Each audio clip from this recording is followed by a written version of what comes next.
The law of force and acceleration, this is also known as Newton's second law of motion. There's three components to Newton's second law. The first one is that a force on an object will cause that object to accelerate. The second is this acceleration is directly proportional to the force. So the harder I push, the harder it accelerates.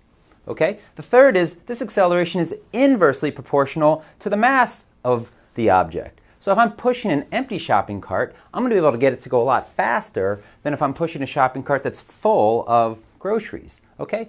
So, makes sense. And we can show this relationship by Newton's formula over here. Force equals mass times acceleration.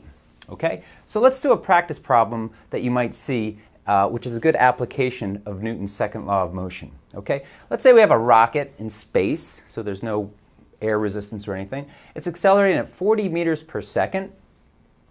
But while it's accelerating, it's losing mass because it's burning fuel. The fuel is actually becoming the thrust that's causing it to accelerate. So at a point where it burns up half its mass due to fuel loss, and the thrust is tripled, what is the acceleration going to be at that point? Okay?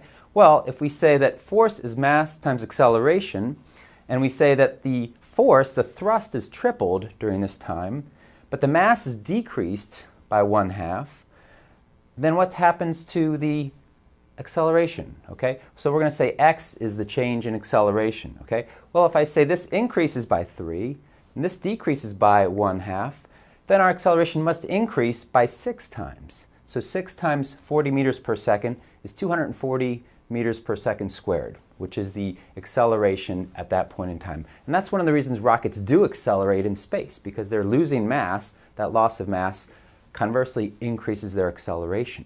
Okay? So this is a good practice problem that kind of demonstrates Newton's second law of motion.